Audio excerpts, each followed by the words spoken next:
So I'm very excited and grateful you're here. Join us here for Relationship Day here at Virtual Camp Mystic at Virtual Burning Man. We have Bryan Franklin and Jennifer Russell here, also known as Nimite and Genevieve. These are two of the leaders of Camp Mystic, two dear friends, two mentors of mine, two teachers of mine. And it's such a blessing and honor to bring them here to share their wisdom and experience with you. So Jennifer and Bryan have led over a decade of impactful transformational events designed to evolve how we love and how we lead. They have co-founded Evolving Love and created a body of work designed to help evolve and upgrade our relational DNA so that we can embody your ideal love story with your partner. They incorporate the best of NLP, neuro-linguistic programming, the human potential movement, family systems, attachment theory, integral theory, collaborative systems, evolutionary psychology, bioenergetics, spiritual practices, neuroscience, tribal circling technologies, sacred theater, and their own evolving love frameworks, tools, and practices. Damn, that's awesome. As speakers, authors, leadership mentors, and coaches, they work to empower people who want to create an evolutionary shift in themselves and our planet. First, I wanted to thank everyone for being here. Yeah. You know, I know it's different than on the burn week when you kind of roll into some dusty... First I wanted to thank everyone for being here. Yeah. You know, I know it's different than on the burn week when you kind of roll into some dusty shade structure, not sure exactly where you are, and then hear this amazing talk that you didn't even plan on because you were in the wrong place, but the wrong place becomes the right place. And I know it's a little bit different in the Mystic Verse, but I really thank you for, being intentional in arriving here. And just a couple of intentions. So our intention for this next hour is that you might have a new understanding of an aspect of yourself or an aspect of your partner, maybe. And that new understanding might allow you to rewrite the story on some of the automatic ways that you interact with the people that you love and that love you.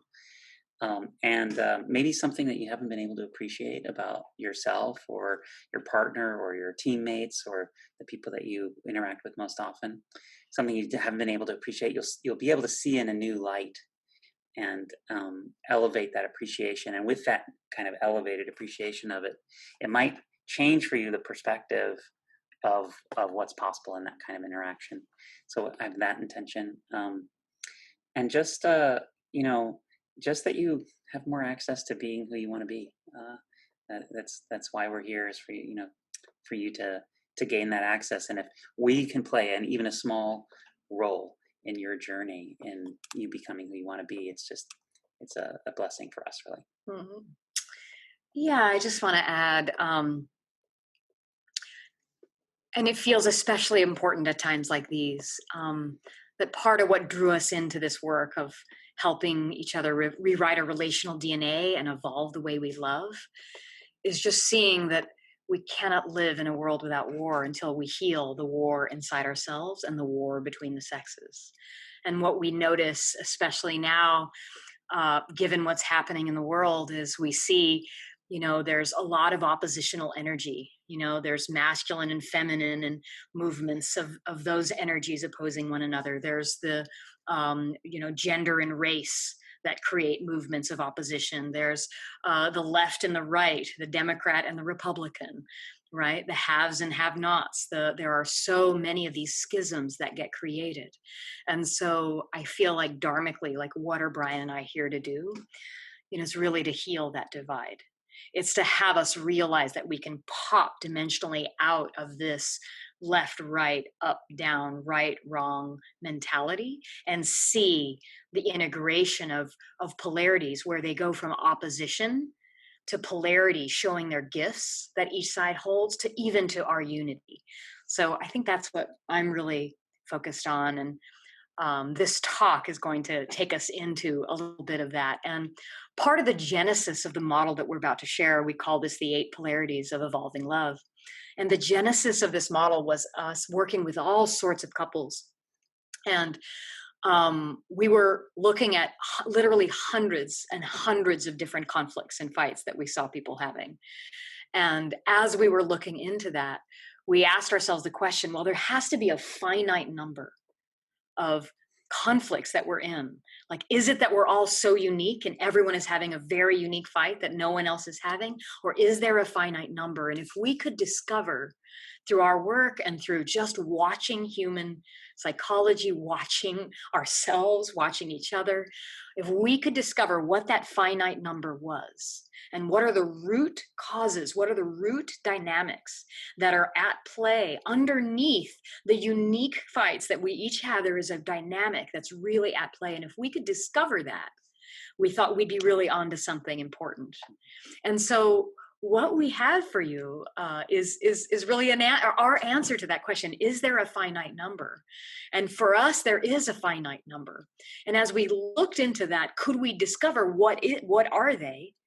And then in discovering that, tell you, how do you unlock the oppositional energies that have it feel like a tense fight, and instead be something that is actually harmonically working together with raising you up and out of it and evolving the way you love itself. So that's what we're here to show you. We've got some cool slides to give you a little bit of a visual, but in our universe, there are 8 of these, right? And they're each in these pairings. So 4 polarities that create these 8 evolutionary qualities. And underneath, what we found was that every conflict wasn't about money or division of labor or the in-laws and all of the presenting surface issues that we all come up with. What's underneath was tended to be values, like a set of values that felt at odds, right? And so this is sort of the underpinning of what we're about to share. Yeah. So first of all, something that struck me when we, again and again and again, we'd see these same fights that people were having. And I started to think about it like, we're all together on the same team having the same fights. Like, even though it feels so personal when you're in one, it feels like I'm the only one that's ever had this pain. Yeah. The reality is we're all doing it. We're all lifting our kind of share of the burden together. And so if we kind of can cross-train and collaborate as a team, I think all of us together can resolve these much more powerfully. And that's what we hope to do. Mm-hmm. So if we wind back the clock, like on these value fights, I'm standing for one value, Jennifer's standing for another, we're in a conflict. And it's almost like the values are the things that are in conflict, and they've conscripted us as soldiers in their war. It's not even our war. Yeah. We were just kind of co-opted by them. When you roll back the clock, and this isn't necessarily like your story or a true story, but just go with me as a metaphor. Imagine that as a young person, you were strolling along, and then you're faced with a dilemma where there are 2 values that seem in conflict, and you want both things, but you can't figure out how to have both in that moment. You can't figure out how to be with people and also alone at the same time. So, you get these conflicting values, both of which seem important, but you can't have both. Or at least that's what it seems like, especially in the child's eyes. So then you make a choice. You know what? I'm going to sacrifice A in order to get B. So I'm going to sacrifice A in order to get a B. And then you get pretty good at that. Like, I'm pretty good at sacrificing A. I'm pretty good at getting B. I start to have all of these compensations for not having A in my life, and like go try and get more A these other ways, or it's justify why it's okay not to have A because B, I get so much B. And you kind of go through that, and you end up with this deep yearning for the thing you've sacrificed your whole life. And then you meet someone who seems to have all that thing that you haven't had. They made the other choice when they were a child. And it's really not one choice. It's like thousands of choices, but it added up to that other choice. And so you see this person, so naturally you fall in love and marry them. And when you, and so you start to get that back into your life, that thing, that missing piece. And you start to feel whole again. It's awesome. You've even hired them, right? As the sculptor of your being, in order to represent that other value that you sacrificed for so long. And one of the reasons you're drawn to them is that they are bringing that in. And one of the reasons you're so confounded by them is because they actually hold that value higher than you do. So this creates this dynamic. Yeah, and then you see them make the trade-off. So then you come up with the same situation where together as a team, You can't have A and B at the same time. And you choose B and they choose A. And there's nothing more aggravating. There's nothing more confounding, as you were saying. There's nothing that angers you more than someone making that other choice. And it almost like every single time your whole life that you had to sacrifice thing and go without it, all of the pain you're experiencing from that gets forwarded into this moment, and you kind of unleash it in a battle. Because if it's okay to make the other choice, then all that pain I experienced, so then we start to project our betrayal of ourselves, and by betrayal, like all the times we went without something that was actually really important. And we start to project that betrayal of ourselves onto our partners, and that is the substance underneath the fight that on the top looks like, I can't believe you're going out late and we need to be well rested for tomorrow, or all the fights that sound like that on the surface are actually this projected betrayal underneath. Great. So let's dive in. We have a map. You guys excited to hear what these 8 are? So let me share my screen. And here we go. So these are the 8 polarities of evolving love. And we're going to go through these one by one. And what you're going to see is, and what I want you all to notice as we sort of go through each of these, is notice where you tend to reside. We all can exhibit every one of these, but we often have like a predominant kind of, even a rooted pattern, a place that we go that feels more natural. And when we're in our light, it looks like the evolutionary value. And when we're in our shadow, you'll see how it gets expressed. And so we're going to go through each of these one by one. So we're going to start at the top. And one of my favorites is future vision and present perfection, right? And in its shadow, it's basically your complaint and defense. So every conflict that you end up in with either a loved one or your family and friends, the people you love, one of the dynamics is not all fights, but one of the dynamics has this complaint defense polarity, where one side is kind of having the superiority, telling the other person how they should be, complaining. And the other person tends to go into what is the absolute most natural thing to do if someone is coming at you with that energy that can be kind of hostile or complaint. And you go into like defense. And well, wait a minute, no, I'm not that way, right? You move back. And so in its shadow, complaint can look like superiority, and defense can look like complacency. Like, no, I'm fine just how I am. Just stop trying to change me, right? But the evolutionary versions of these same energies turn into future vision and present perfection. So often when I talk about these two energies in their light, this is, so present perfection, this is mother love, right? You are perfect just as you are. I wouldn't change a hair on your head. It is most Eastern religions that will tell us to appreciate the present state, be in the moment now, with no need to hide, fade, or fix it, right? This is the perfection of this moment that needs nothing, right? And so that energy this is what so many people will call spiritual awakening, right? Future vision is the evolutionary impulse. This is father love. This is, I believe in you to become more, to be more, to evolve, to be capable of anything and everything you set your mind out to. I believe in you. I champion you, right? So there's mother love and father love in its healthy form. And when those are in balance, you feel both this perfection of who you are. There's no make wrong, there's no blame, there's no complaint. And you feel believed in, so that there's an inspiration and a motivation, not just to be complacent, not just to sit there going, yeah, I'm great as I am. I don't need to grow.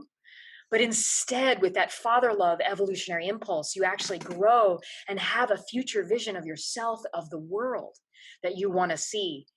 Right? So these very same shadows, which create this polarity that creates a tension, if you can feel it, complaint and defense, you can feel the war in it, right? You can feel that there are fights that have this energy. And if for those of you that speak energy, I've drawn these little icons. If you notice, there's these little stick figures inside. And these represent how we handle being overwhelmed and in conflict, right? Where does our energy, attention, and focus go?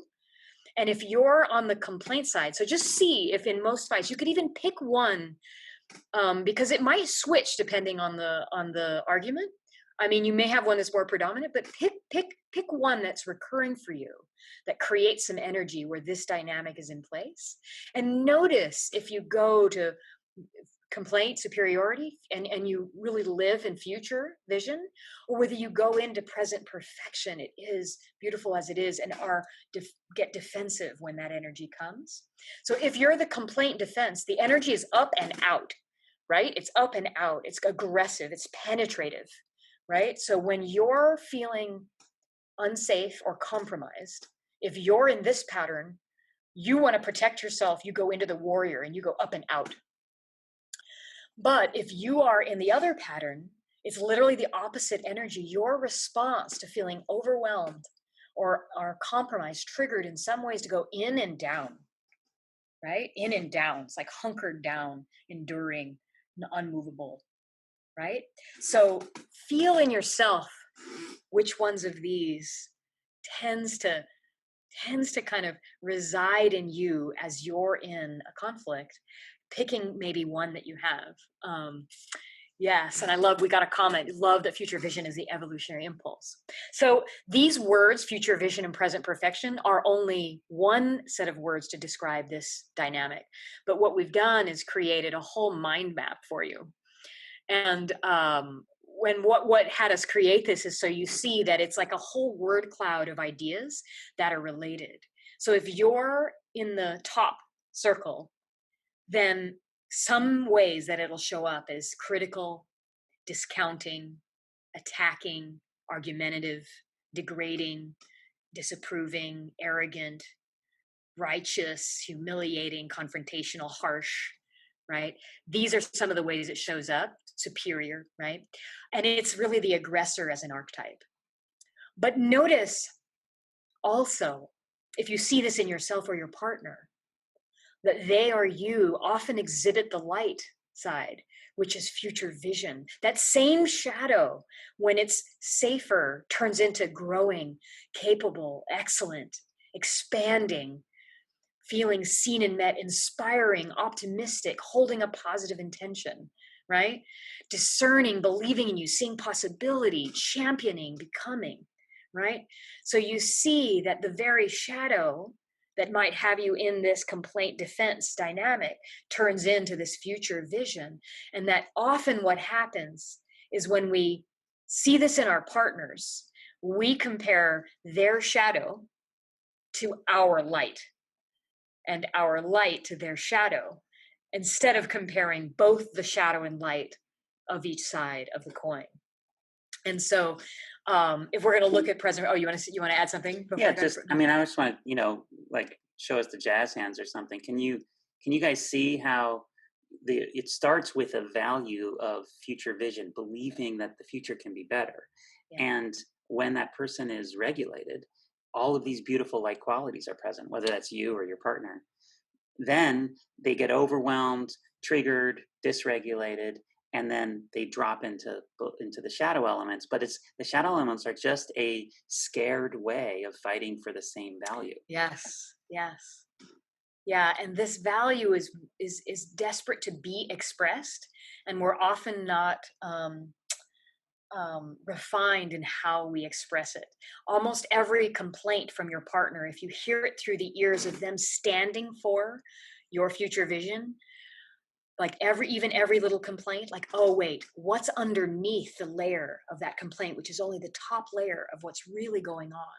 Well, underneath it, they're actually fighting for a precious value that if I listened through that lens, I could see that they're trying to kind of create the Michelangelo out of the marble, chipping away at anything that isn't us, right? So that's future vision, and it's light and shadow, right? So here's present perfection. So see if this is where you go, or where your partner or your loved ones go, right? And if you're not in a relationship, see if like whatever shows up for you in general with anyone you interact with, right? And so in its shadow, present perfection can be defensive, right? It can be mediocrity. It can be stagnant. It can be copping out. It can be lazy, compliant, complacent, ordinary, acquiescent, delusional, prone to excuses, in denial, blame shifting. It's not me, right? Aimless. And this is what we call the victim, right? If we've got the aggressor on the other side, this is like the perpetrator, and this is the victim. So this is our drama triangle here. And we feel powerless often when we're in that defense. Like they have the power, they're coming at us, and we're in the defense posture. So that's its shadow. So notice if you ever go here, and we've all been to all of these. So just notice if in the conflict you're looking at, this is where you go. But notice your own beauty if this is you, because if you have a tendency to go here, you probably see beauty in present perfection. You're probably accepting, peaceful, right? You want to de-escalate, not escalate when the aggressor is there. You often are good-natured, respectful, content, present, open-minded, aware. You feel seen, you're appreciative. You're in the being of the being and becoming side. And this is kind of like that Zen monk, totally at peace with exactly what's so, bringing that peace and balance and equanimity into the space, right? So there's such a beauty here. So for me, I tended to, in my life, I tended to sacrifice the future vision in favor of the perfection. So, you can call it a peacemaker, or, they have all these words in psychology for that kind of a move. But if it feeling good how it is now and the possibility of it being better ever felt like I couldn't have both of those as a child, I would try and make it feel good now and just give up on whatever future. And so that pattern led me to desensitize myself to all these blue words: copping out, defensiveness, being stagnant, complacent. So I actually didn't feel the negative impact of that shadow as much, because I desensitized myself to it from making that trade-off so many times. And I had to kind of reintroduce myself and to when I would feel that father love, especially the shadow. If I would feel someone being critical or argumentative, it would feel very wrong to me. I had to realize, oh, this is actually this piece I've been missing. I just need to experience it through the light so that we can raise it together. So that was kind of my journey on this one. Yeah, and there's an important element as we go around this wheel that I want to point us to, which is the beauty of this model we're looking at is what we noticed in our work with people was that the remedy that unwinds this tension of opposition is that if your partner is seeing you as the one that's complaining and superior, then the remedy is for you to bring more present perfection to them.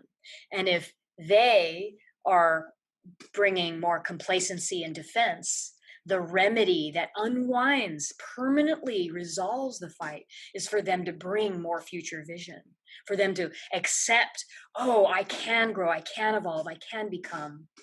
And that this actually will take what feels like an untenable polarity in opposition and turn it into an evolution where the very presence of future vision and present perfection in your relationship, as you bring it more into balance, will unwind this fight and have you actually be in a relationship, an interaction that is designed to have you evolve, designed to have you actually come out of your pattern, because you need these two ingredients.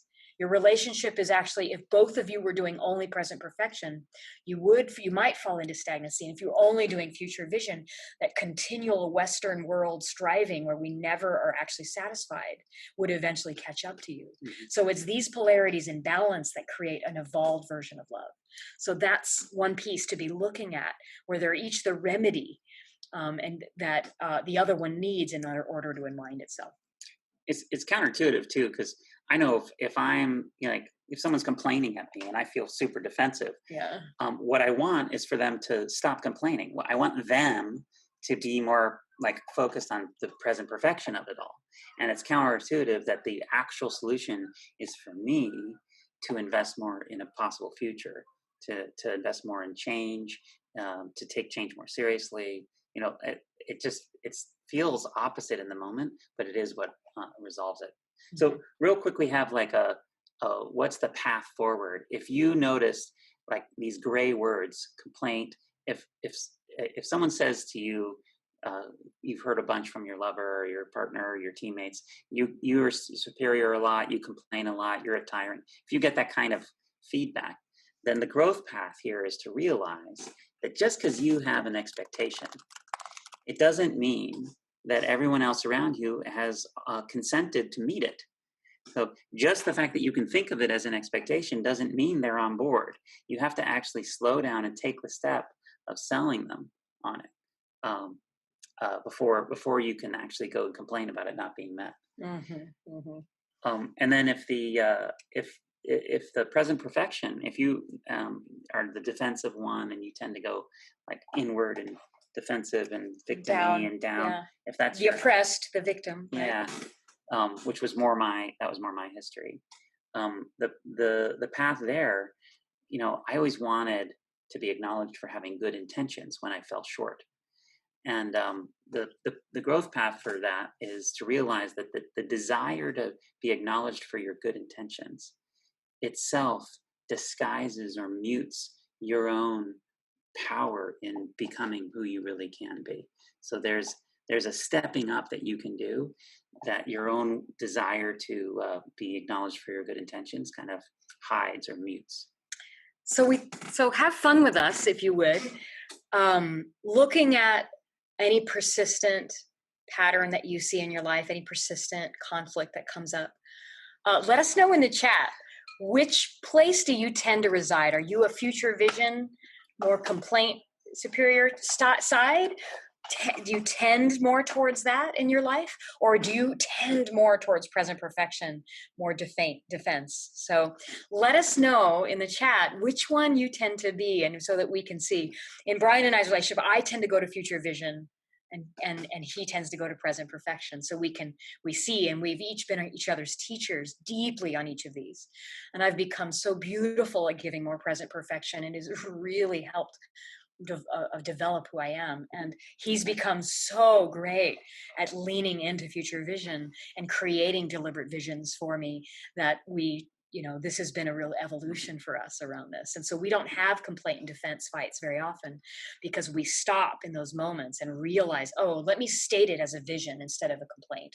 And let me give you some present perfection in this moment, right? Like, so we do both of those. Great. Yeah, now the fact that we're different is an asset, and we can cross-train. It's no longer a source of conflict, but a source of synergy. Yeah, so we've got someone saying, that they're future vision. Yeah, keep letting us know, and we'll go to the next one. Yeah.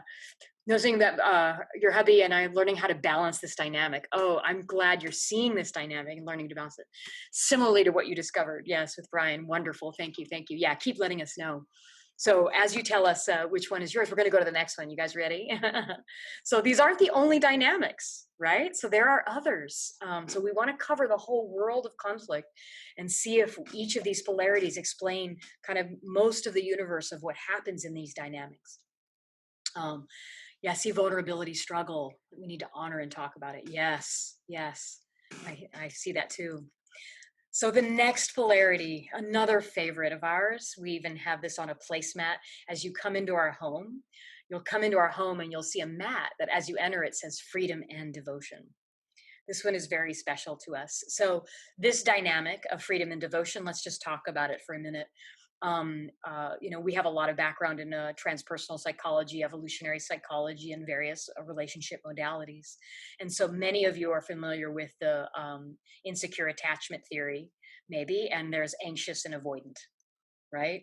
If any of you are familiar with that, let us know if you are. Just say, yeah, I know this, or no, I'm not familiar. And if you're not familiar, I'm going to probably say a little more about what is that, avoidant, anxious, and avoidant. In its shadow, anxious and avoidant is really grows from at a young age often.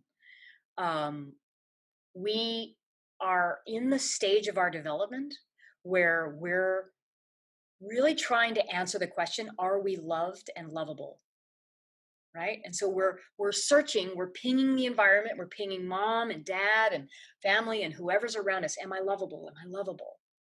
And if that question gets answered really definitively, you are loved and lovable, you end up securely attaching to those figures in you that are having you build your self-esteem. You're like, oh, I am loved, I am lovable, I feel secure in that love with my family, so I don't need to question it.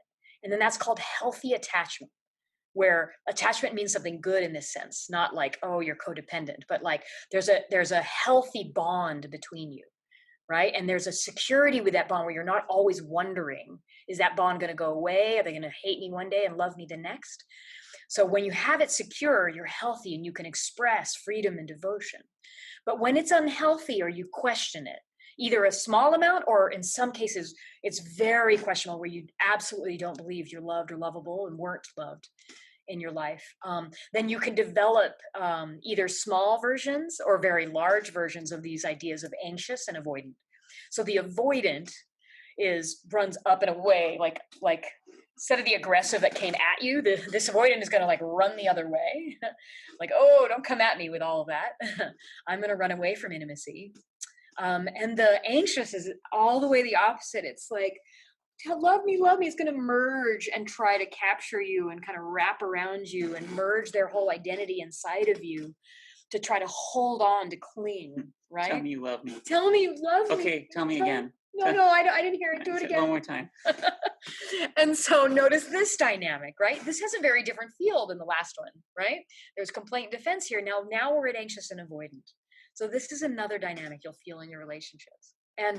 And so that's what the shadow looks like. It's up and out, or it's like merging up and away, or merging and in their body.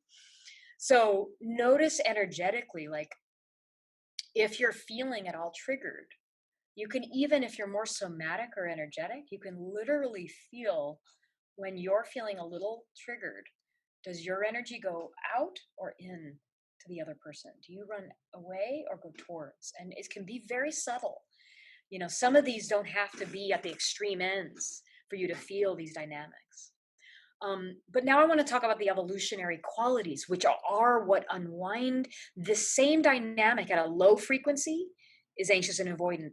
But as you turn up the frequency, meaning as you integrate more, as you become more aware and conscious and more regulated, the avoidant becomes freedom, right? No bonds, everything is liberated. I am who I am and I express myself fully and freely, right? And then in the anxious part, it becomes this purity of devotion, right? Deeply loving and connected, yeah? And freedom and devotion become this beautiful pairing. And oh, good, Murray says, you got my number on this one. Yeah, I want to know which side or if it's both. And so what Bryan and I noticed, just as a story from our lives, is we came into relationship, and what we notice in general in people is that we enter into this relating game and we enter into it compromising. And it goes something like this, and it's not always conscious and out loud, but it's kind of like, okay, I'm either going to play the field and be free bird and do exactly what I want when I want, and I'll give up having that one devoted partner, that one monogamous like life partner who I'm with, and they're the only ones I'm with, so that I can be free, and I'm going to enjoy what there is to enjoy, or I'm going to give up a little bit of freedom and devote my life to one person. And it's okay that I give up a little freedom because look who I get. Really, like I get this beautiful love. Everyone needs love and connection. So it's worth it to give up a little freedom to get the devotion. And if you're in the freedom side, it's worth it to be able to do what I want, how I want, even if I have to give up having that stable, committed, devoted lover. So we enter into this, and it creates, at first, a willing compromise. It feels fun and good, but guess what? These are core human needs. If you are in a dynamic and that you are lacking freedom, you'll feel caged and you'll wither. And over time, the resentment will build. Same with love. If you're in a interacting in life, and you don't have that committed devotion and love that you can really rely on, that imprints and creates that security for you, that just has you feel filled up, then like you'll wither and die. Like they've even done experiments on animals that'll take like the proxy of a loving like fur animal to snuggle with before even food. They'd rather starve to death than not have that other thing to snuggle with and cuddle with. So it's literally core to our being. So we enter relationships deciding to do this trade game, and then we wonder why we're resentful later. And it creates this avoidant and anxious, like, you're not going to control me, I'm going to avoid letting you control me. Or, hey, I get needy and clingy, and you need to tell me how loved I am. And these are the two things that have been the subject of more wars than any other. Much more than oil or resources, we've gone to war for devotion to a specific religion, and and to fight for our freedom. All of the independence and revolutionary wars throughout history. So we'll actually kill each other if we don't have enough of these values. They're so important. Yeah, and there's some good questions here, both from Murray, just noting, I'm so glad. So what you're doing is finding yourself in these. So he's noting that he can see some of where his shadow comes and how he often gets the codependent partner as he has the shadow of avoidance. And I love what we're bringing in with polys. Like, don't they see freedom, not as avoidance of a primary partner, but as freedom to feel devotion and stable attachment to others? Yes, in its purity. This is sort of what we're getting at, because many of us, especially Burning Man tribe people, have really experimented with relationship structures, right? Can we express freedom in a way that doesn't erode our devotion, and devotion in a way that doesn't erode our freedom? For Bryan and I, we made that agreement, or that promise to each other, because when I feel his devotion and it's stable, all I want is for him to be 100% free, to love who he wants to love, to be who he wants to be, to do what he wants to do, because I'm filled with the stability of, I know he loves me, I don't need to wonder, right? And vice versa, right? When someone is being like devotional, then or when you're giving someone freedom and you're giving them all the freedom they want, you just want to love them so completely because you feel so met, so seen, right? When someone is being all the way like accepting of all of your desires and who you are, and not trying to cage you in any way, the only real response to that is, oh my God, I love you so much. Thank you for creating a whole environment for me to find who I am and be who I am.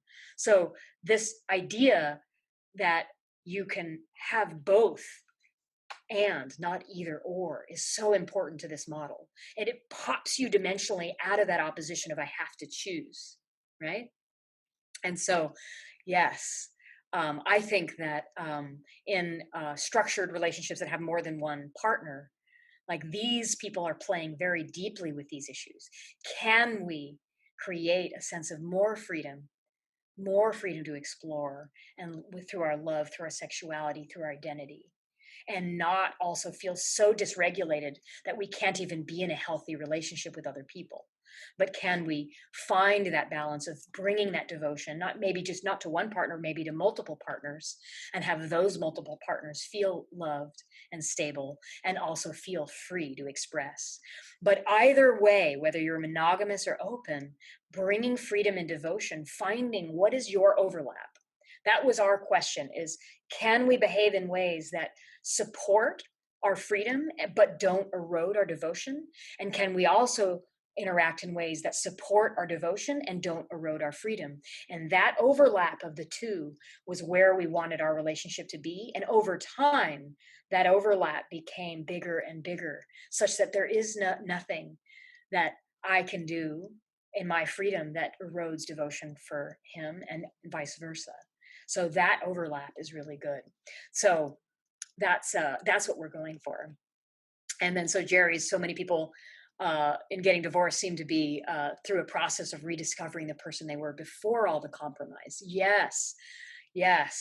And so let's build a model of love that actually calls into question your tendency to compromise to begin with, and say, well, what if we were going to relate where it was freedom and devotion, not freedom or devotion? What if I could support every desire Bryan had and not have it erode anything in me, and have it mean something good about him, right? So this is that exploration. But here's what it looks like in its light and shadow. Yeah, thank you, Jeffrey Miller. We have an incredible evolutionary biologist on the call who actually has studied mating through the evolutionary lens and the psychological lens. So thank you. Yeah, in a minute when we have time, we'll do some Q&A, and I hope we get some really stirring dialogue. But here's what it looks like. So the avoidant, if this is you, maybe these words fit you, or if it's your partner, maybe you're seeing these. So it's non-committal, unreliable, irresponsible, selfish, right? Inconsiderate, elusive, impulsive, self-indulgent, absent, egomaniacal, narcissistic. It's all about me and my freedom. I sometimes will call this archetype the rebel. I do what I want, when I want, how I want. I'm free, right? In its shadow, but in its light, it's the adventurer. That very thing that you're nervous about if you're anxious, you're so attracted to, because what do they bring? They bring adventure. They're free spirits. They bring spontaneity. They bring the dynamism. They're individuated. They're independent. They're self-honoring. They're self-expressed, right? They're self-reliant. They're liberated. Wow, no wonder you're attracted, right? All those, if you're in the anxious, like this is what you're drawn to, and yet you're drawn to the very thing that's going to excite that anxiety. But if you can express it with a both and, if you can express the light and bring each other the very thing that will unwind the dynamic, then this is something really special. So this is free. This is the freedom side. Here's the devotion side. So if you're on the anxious side, or your partner is, see if you notice if they're clingy or insecure, or if you are. You put people on pedestals. You're unsatisfiable. You're grasping. The hungry ghost, sometimes I call it, right? The needy, merging, incomplete, unfulfillable. There's an empty void in you that no matter how often people say, I love you, like you can't quite get fully nourished. Literally happens at the developmental stage of your right to need, which happens very early on in the oral stage of your psychological development. And you can't all the way be sated here. So there's no filling you. And so you have that hungry ghost clinging to try to merge with the other person to get your needs met. And so here there's this desperation in it, and I call this the beggar, right? But the light side of this is those of you that are on this side often express the most exquisite level of devotion. There's loyalty, there's reverence, there's commitment and dedication, right? This is the loyalist, right? You're united, you're present, you're faithful, you're unconditional. You realize how interconnected we are. You are attentive, you're present, right? These are beautiful. Each of the light sides of these are actually awakened qualities, right? So when these two are compromised, you can see this dynamic of tension. The anxious is running towards, and the avoidant is running away, right? And and so there's this forever chase, and no one is ever satisfied. One is feeling like encroached on, or the enmeshment. The other one is feeling left and not really actually held. And this creates this dynamic. But if you're anxious, the thing to do to unwind this dynamic is give your partner more freedom. And if you're avoidant, the thing to do is bring your partner more devotion. And it will unlock your partner's ability to give you the freedom you want. Just like giving your partner freedom will unlock their ability to give you the devotion you want, because they're going to feel celebrated in who they are, and they'll love you for it. So these are all the shadows of all of these dynamics we see in conflict, but also the remedies. So if your relationship has both future vision and present perfection, mother love and father love, and freedom and devotion, feel the potency that brings, feel the evolution that will create in your ability to actually resolve that old insecure attachment into a healthy one, right? Yeah, I just wanted to give you all a 12 or 11-minute warning. Oh, good. Okay, we gotta go fast. Okay, so we'll get through these next two. Another favorite of ours is truth and harmony and truth. So This one, I've done a lot of them. You want to introduce this one? I feel like you should do some of these. Sure, absolutely. Yeah. So, truth and harmony is that it comes up for us every time we feel uncomfortable. Like if I say this thing, it's going to hurt the other person's feelings, and we have this question: are we going to be honest, or are we going to keep the peace? Are we going to have harmony? And every time we have those moments, it feels like we have a choice.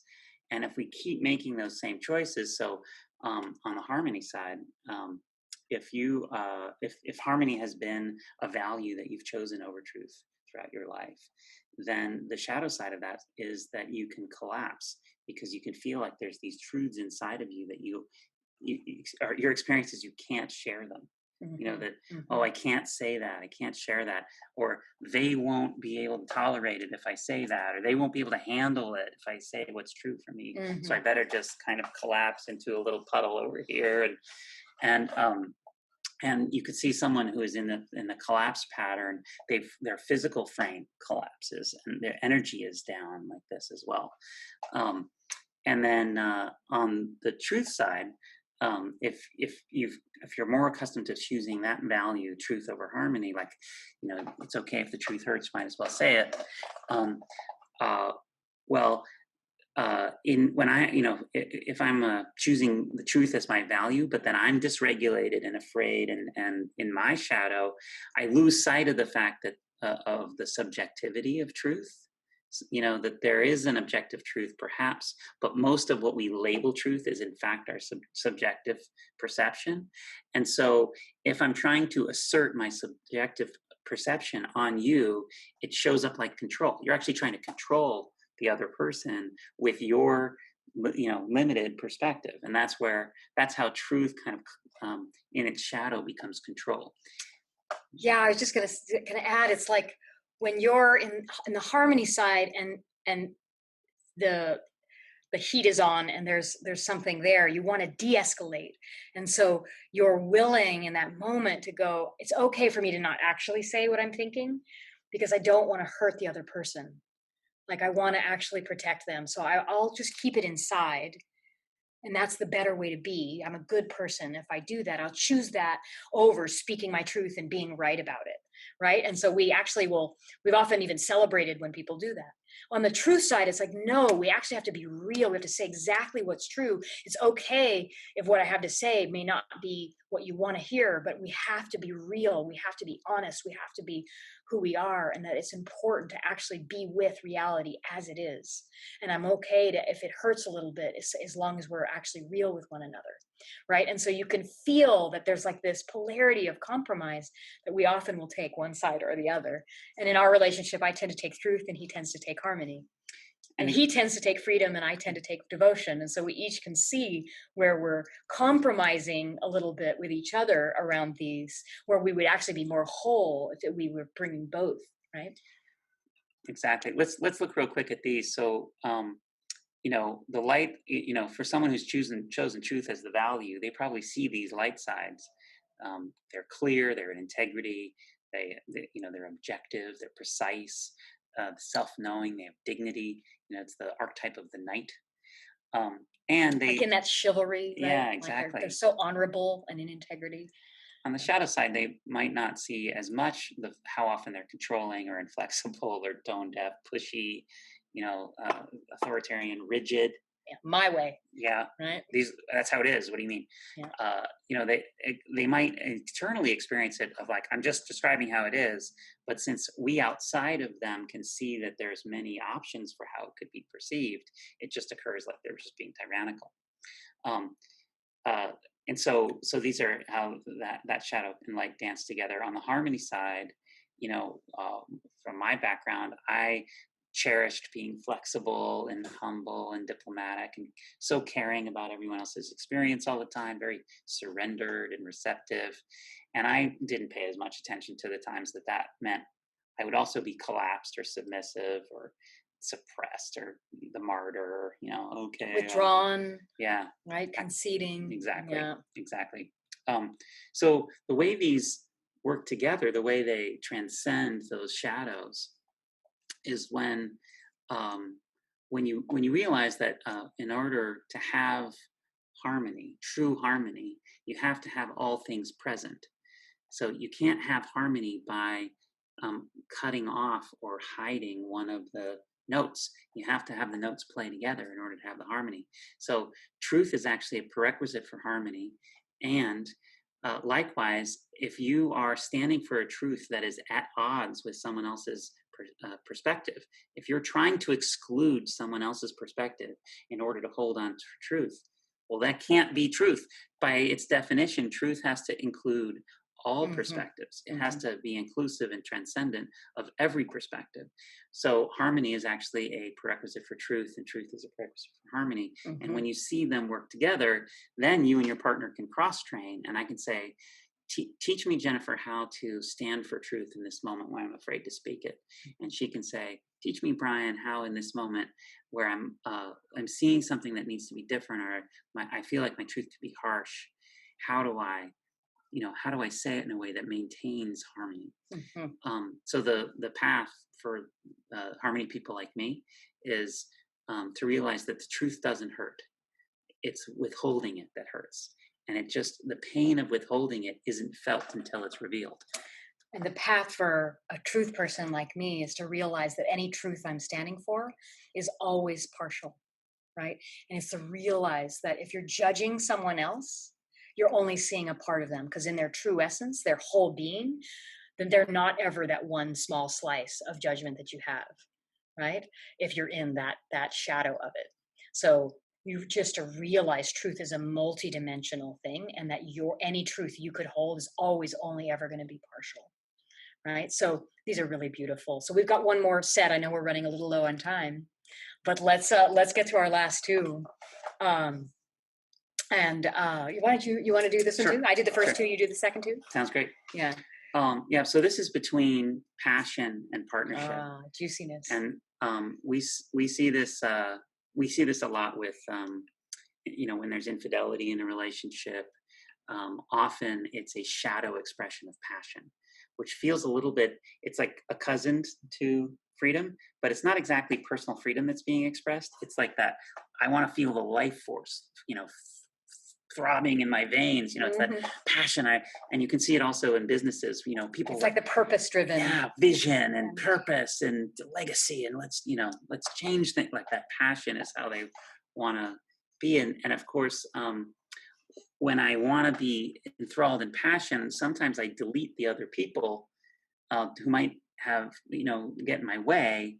And that's why the shadow of passion is betrayal. Because if I'm so focused on how much life force is running through me, and your presence or my consideration of your needs might dampen my passion, then I stop considering your needs. And when I do that, I end up betraying my promises to you. And one thing on the passion before you start partnership is just you see the little diagram with the arrows going in all directions. This is literally what the shadow and light of, like, someone in that pattern. They're sending their energy everywhere, all over the place, right? And it's so enlivening to be around that, because literally they're just filling everything and everyone. But the shadow is that betrayal of, like, well, wait a minute. Yeah. So that's where that one comes. And then the partnership is like, I want to feel you with me. I want to make sure we're doing this together. We're equal. Yeah. And I've seen, like, couples move in together, and they out come the spreadsheets about the chores and how it's all gonna, like, how the partnership is gonna link up. And then soon enough, they call us and they say, the problem is we're working great together, but we feel like roommates. And that's where, when you're in absolute synchronization, it's very functional, and it can be comforting to know that we're, like, shoulder to shoulder. But that also eliminates polarity, and sexuality is obviously a huge part of a love relationship. So, yeah, part of what creates the juiciness in a relationship is the actual creative tension of not totally equal, of that lover beloved, the sub, the dom, right? That energy of the masculine, the feminine, the receiver, the giver. And so demanding that we always be exactly on par with another to actually dissipate the energy of that separate arc, right? Like a positive and negative charge in physics. It creates electricity because it's a different energy. And so when we're in codependence, this shadow where we're equalizing, we're pulling it down so that we're all on equal footing, it can dissipate all the passionate energy in the relationship. And so that dynamic can create that roommate, right? And often this is the dynamic we see in a lot of couples where it's over processing. Everything is processed. Like what they really need to do is just actually have sex and stop talking, right? But instead they got to over process and process more. So I know we're at time. Let's leave it on this slide. I'm just going to do the path for these two, and then we'll. The path for these two. Okay. So the person, I communicated with the person who's after you, and he volunteered to give you 10 more minutes to finish up financial questions. Oh, wonderful! So wonderful. generous. Oh, and if you're reading the chat, there's like this revolution of we need to give them more time. Listen, thank you guys. We love this conversation. Oh, and boy, do we want to jump into it with you. Is what we really want to do now that we presented it. And I appreciate the partnership as well as the passion together, so that we were in communication with the, responsively. So. All right, so we have 10 minutes. So do you want to go into the? Let's do. Well, shall we skip those or do those real quick? Let's do this real quick, and then I'll do the path. And then we'll show them all. Exactly. Okay, that's what's coming. Sorry about that. So let's do a little bit of the light and shadow very fast. Yeah. So if you in your life have tended to sacrifice partnership in order to maintain passion, whether that's sexual passion or passion for purpose or other things, you think of yourself probably as dynamic, alive, the provocateur, spontaneous and creative, amorous, novel, sensual, ecstatic. It's the eros. Absolutely. Right? Not the pathos, but the eros. And if you're in love with this person, this is probably what attracted to you them in the first place. Like they're just a fountain of life energy. And it's, when they're afraid, when they've lost sight of their own power, when they aren't present, when they're not willing to be with their own uncomfortable feelings, then that same vote for that value of passion comes out being distracted or unfaithful. They can be manipulative, like they're afraid they can't have their passion, so they find some sideways way of getting it anyway. Yeah, shifty and deceptive about it. Right? Yeah, they can be dramatic and like the hysterical process. Yeah. Hysteric. Yeah. Exactly. And so you can see, like, if you're complaining about these shadow elements down below, take a minute and realize that you also appreciate these light elements, and it's the same DNA in the person which is giving you both. So all that's needed is to raise their state by bringing more passion yourself, right? By finding where's your passion and expressing that in the relationship, so you can do it together. And the other, and on the partnership side, it's so foundational. It's the companion. It's being cooperative, allied, balanced, equal, reliable, committed. It's all the things that you need to make a long-term relationship really work. You're going to have kids and bills and the IRS and stuff to deal with.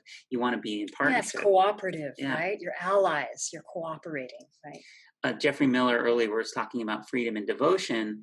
To me, really successful open relationships has a very strong partnership value that they collaborate together, so they can be not just partners about the mundane aspects of life, but be partners on getting your desires filled and mind filled, partners on setting appropriate boundaries at the appropriate times that work for both of us together.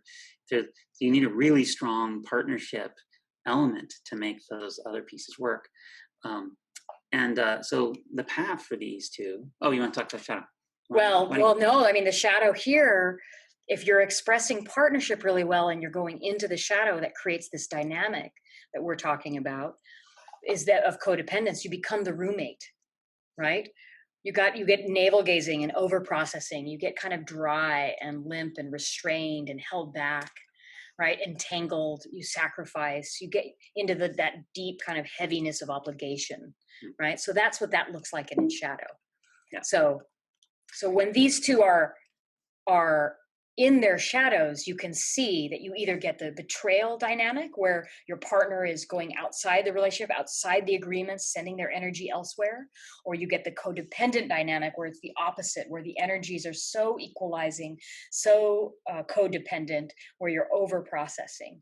And so what's needed, what unwinds that is if you're in the codependence, what you need is to bring more passion. And if you're in the passion or in the betrayal, what you need is more cooperation and partnership.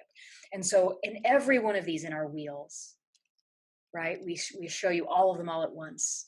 So what you're seeing here is every one of these, what we found as we looked at all the fights, all the conflicts, all the dynamics, they were all visible. We looked at 500 distinct arguments, and every one of them fell into one of these values conversations, values that felt at odds, or shadows being expressed were the very remedy that would unwind every conflict you'll ever have, was the expression of the one that was missing. And so what you'll see is a little pattern here where some of these are on the agentic side, where we're developing a stronger sense of self, freedom, passion, truth. We're developing a sense of having our own 2 feet, understanding our own empowerment. And on the other half, it's the communion, it's the we space, right? The relating space where we go into harmony, partnership, and devotion. And either out of balance, agency and communion, you create the shadow elements. When these are both present, you create an evolutionary partnership that is freedom and devotion, truth and harmony, passion and partnership, present perfection and future vision. So you can see that these all relate to one another in that beautiful way. And similarly, we have a becoming, a being and becoming. Right? In the being, which is really present, we have truth is in the present perfection is present, devotion in the present. And then up here we have future, right? This is becoming, where we're looking at freedom, right? We're looking at future vision. We're looking at the harmony of the whole space. So you can see there's some really neat, beautiful ways that these all relate to one another. So I know we're over time. Well, yeah, he said we have a few minutes. 4 minutes. Yeah. So if you, there were some really good questions in there. I know Dima had a really great question. If you have any desire to interact with us about this, or even just to identify which ones are your favorite go-tos, both the lights and the shadows that you can see, we'd love to hear from you. So let us know. You can take yourself off mute if you have any conversations around it, any questions around it. We're so here for you. First, would you tell us where to get the slides? These slides are so powerful. It's so why don't we make them available then? Yeah, would you post that in the chat so that way people can go to the link and go get those? Here's what I'll do. I'm going to put it on our Evolving Love site. I'll probably create it after. So evolvinglove.us / what do we call it? We call this the Ring of Resolution. Can you remember that? We're going to write it down. Evolvinglove.us / you put 2 O's. What did I? You got to know how to spell it. Evolvinglove.us / Ring of Resolution. No hyphens, all one word. And I'm going to put all of these slides there for all of you. And if you want to do a real quick screenshot, this is all of them all together. And that would be also a fun way for you to have it right now. Take a quick little screenshot. So we've had so much fun with you here. If you do have any questions, unmute yourself. If not, take these into your lives. Notice where these are the dynamics at play in every one of your challenges, and notice that there is a remedy that might feel counterintuitive that you could bring, right? Yeah. These. Yeah, the link is not up yet, Vincent. We're creating this on the fly, but it'll be very fast because I'll just create the link and put it there. I can't spell. Will be tonight. Yeah, okay. Will be tonight. Yeah, so, right after we hang out. Yeah. So these 8 values, we've noticed when those are present and both partners are standing for them, where the sort of the job number 1 of both partners in the relationship is to safeguard these 8. And some of them I have a lot more expertise in history safeguarding than Jennifer does. And some I do, yes. But even if it's, so truth is one she's had, but it's my job to safeguard truth in our relationship too, not just hers. So when relationships have that safeguarding of these particular 8, what we've noticed is that the individuals in those relationships grow and grow and grow and transcend. They become their most true selves, and the relationship becomes that container that allows for that evolution to take place. And that's why we call this evolving love. It's a special type of relationship that creates that that cauldron for us to really become, to actualize, to become who we most want to be, where you don't have to sacrifice harmony for truth or freedom for devotion, that you can find that the ways that each accentuate and actually makes more of the other possible. Yeah, thank you all so much. We've had so much fun giving you this map. We hope that it's helpful in finding your way, finding both the qualities that you're already bringing, your light, seeing your own shadows, seeing those in your partner, helping each other find the remedies to unwind the patterns that have you, and to be exemplary at bringing all 8 of these into your relationship. So have fun with these, enjoy them. Feel free to reach out to us anytime. You can find us anywhere, Facebook, online, evolvinglove.us. We'd happily continue this conversation, and have a great night. And Robert, thank you for hosting us. And thank you, the chat. There was some juiciness in there. We felt so loved and supported by all of you. So yeah, thank you. Have a great night. Yeah. Bryan and Jennifer, thank you so much for coming here at Virtual Camp Mystic, at Virtual Burning Man, and bringing your love and your passion, your wisdom. I'm so excited to go through the slides and really see where am I in my best self, and like where's my shadow and what I can work on. It's really, Burning Man is the ground. I think it's ground zero for transformation, or it's like our greatest opportunity for transformation. And thank you for bringing this wonderful information to us that we can use to really better our lives and better our relationships. Thank you so much. You're so welcome. Yeah, thank you. We had so much fun, and we see so many familiar faces. It's wonderful to see all of you. Love to you all. Really. Yeah, real big love, big love.